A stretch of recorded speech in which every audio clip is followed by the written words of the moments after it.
A while ago I made a video talking about weapon suppression effect that was used in Insurgency Sandstorm, and while that video does have a lot of the same points as this one, I feel I should make a more official video that would fit within the FPS differences series. I will have to mention some key points within that video just so this one feels more complete. In any case, if you wanted some bonus content you can watch that, but my goal is to try and make this video a one-stop shop for this topic. In any shooter video game, there's typically some sort of feedback that is given to the player to let them know that they're getting shot at. Most games tend to use some visual and audio cues to alert the player, while other games take it a step further and add more recoil to your weapons. A more typical alert system is having audio cues of bullets whizzing by. Before we keep going, I also want to clarify what suppression I'm talking about.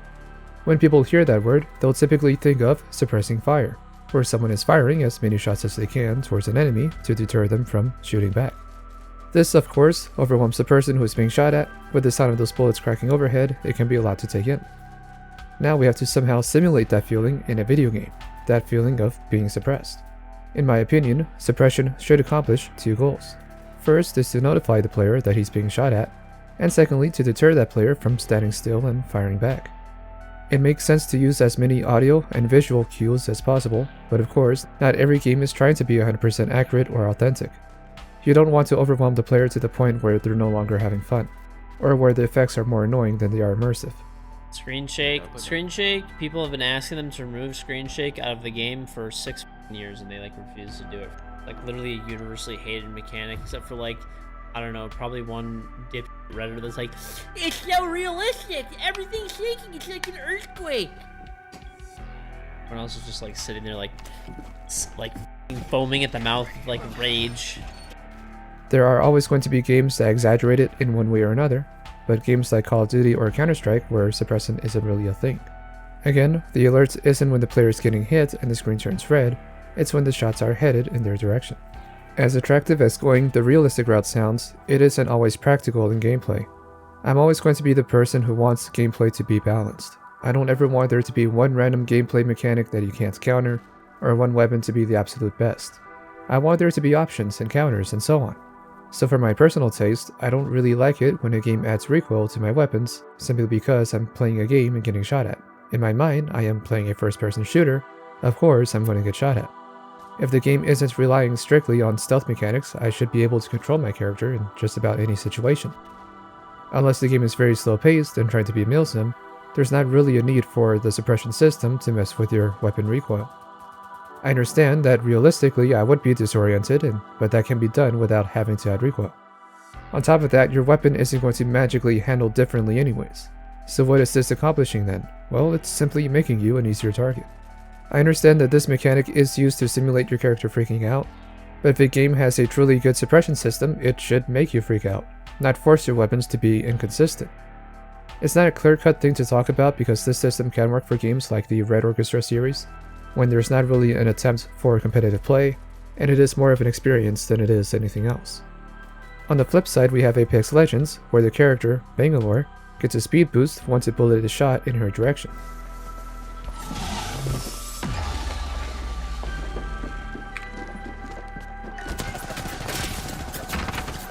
I really do like that idea of using that alert of suppression to benefit the character. Not to the point where it always saves the player, but just enough to allow the player a few extra seconds to find cover and fight back. In my previous video, I talked about suppression adding recoil can be abused by simply shooting first, even if you're going to miss, because it would add recoil to the opponent's weapon. With that in mind, I strongly feel that this isn't the way to go when designing suppression for most games. And I do want to stress, for most games.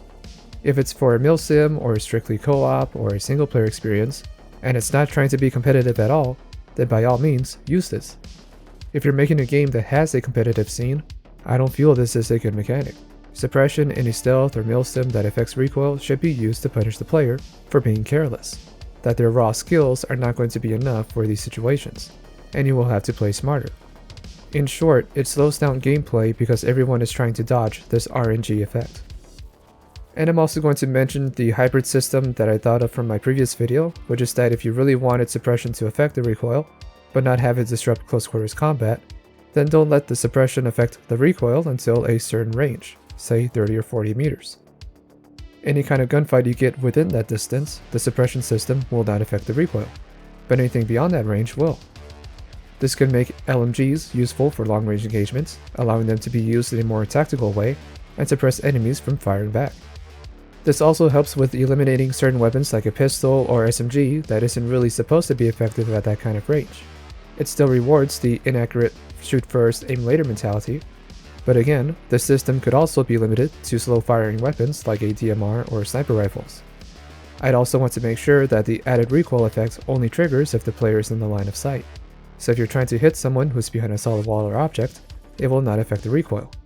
I can see a system like this being used in a more tactical and grounded shooter, one where the idea would be so that every weapon plays a type of role, and you can't just rely on an SMG with a 2x optic to get you out of any situation.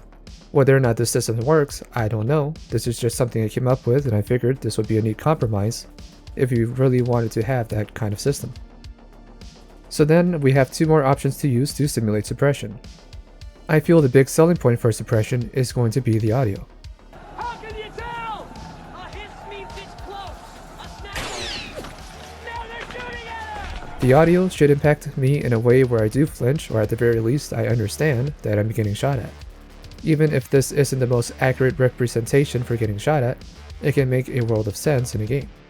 Having an added whiz or crack when a bullet flies by can definitely impact the player.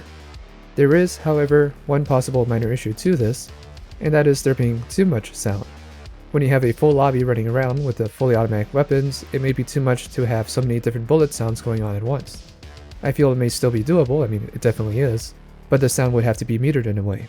So you'll still hear the effects, but you're not going deaf because of it. In other words, you should still be able to hear other nearby cues, such as doors opening, footsteps, or someone reloading nearby, while someone is outside holding down the trigger of an M60 machine gun. You can also have some other type of added effects, like the character is breathing faster, or you start to hear the pulse or the heart pumping, just some sort of subtle but noticeable sound for that. It may not be necessary if you're using everything else, so again, try not to annoy the player too much, but outside of that, it can work. And now, let's talk about the last option, which is the visual representation of suppression. So how can you simulate suppression visually? Well, one way is to have a vignette effect. This blocks your peripherals, gives you that sense of tunnel vision, and makes it overall more difficult to see.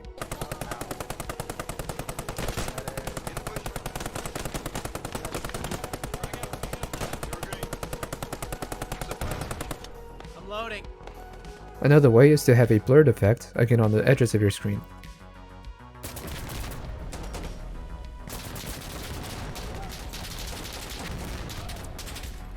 If not using both of these effects at the same time. All of these cues have one thing in common, which is to partially obscure your vision. Make it feel uncomfortable to look at, which would make it more difficult to fire back. But in a fast-paced game like CSGO and Call of Duty, you want to limit that as much as possible, as these games tend to only use simple audio cues instead of visuals outside of like tracer rounds. Oh, we can't land it, but we can make that window. I made it! Rainbow Six Siege has a few suppression systems as well.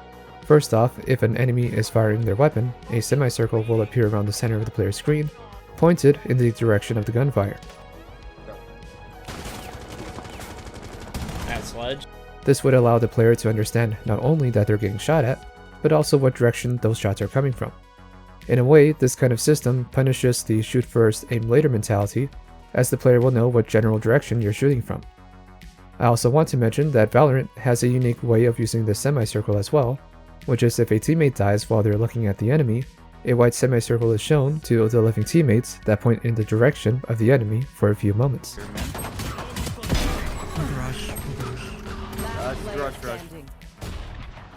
It's not really a suppression system, but it's a neat idea of using that kind of indicator for something similar. Going back to Rainbow Six Siege, the game also has weaponized suppression. What I mean by this is the operator, Ella, has a trip mine that when triggered releases a concussion effect. This blurs the player's vision and makes it very difficult for them to see or fight back.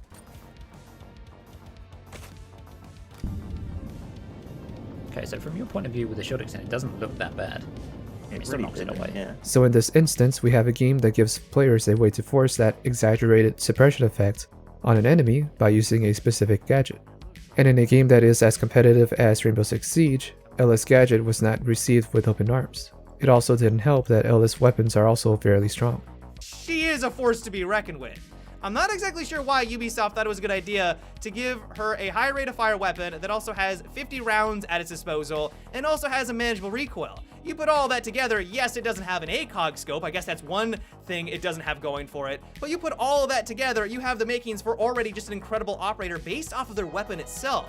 Then when you take a look at her gadget, it's one of the best supportive gadgets in the game.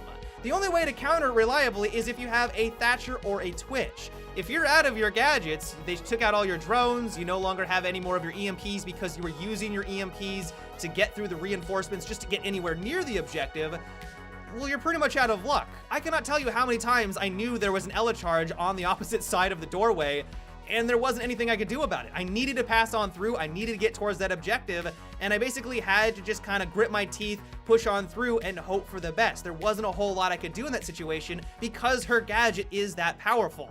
I don't like to rule out any gadget or special ability in particular, but I will say it has to be tweaked to not feel like an overpowering ability that feels too difficult to counter. Of course, Rainbow Six Siege is a live service game, and there are constant tweaks and changes that occurs relatively often, so Ela may not have the same kind of impact now as she did before. These games are fast-paced and competitive, so obscuring the player's vision is not going to be a very popular decision. Whereas other games that want to try and find a mix but want a competitive aspect can have more realistic or exaggerated audio and visual effects. And then finally, for those who want a milsim experience, then by all means do all of the above to some degree. With there being a plethora of games out there that are all trying to do different things, each game has to find a suppression system that works for the setting. You don't want an over-the-top suppression system in a fast-paced environment like Apex Legends. And you may want a system that makes you flinch in a game like Squad or Arma. Suppression is like a two-sided sword. It can be used to hinder the player's ability, but also allow the player to know what's happening and in most cases know what general direction it's coming from. And then going back to Apex Legends, you can also have games where suppression will also benefit that player to give them some extra edge to get out of that situation. One thing that makes competitive games fun and challenging to me at least is the skill and consistency of the gameplay. Having random elements thrown in, along with excessive audio or visual cues, can be a neat change, but can also lead to being abused and unbalanced, which can work for non-competitive environments. Weapons should feel consistent and suppression shouldn't normally affect it, as well as the audio cues still allowing the player to hear their surroundings and stay in the fight. As mentioned before, there may be a way to create a hybrid system that works with certain weapons at certain ranges, but it is definitely something that requires testing and tuning to see just how viable that kind of system is to begin with. Overall, suppression is a core aspect to any shooter out there. Along with the immersion, it allows players to know what's going on and be able to counter that. Let me know if this helped and let's talk about it. So until then, I'm Mr. Rain, and I will see you guys next time.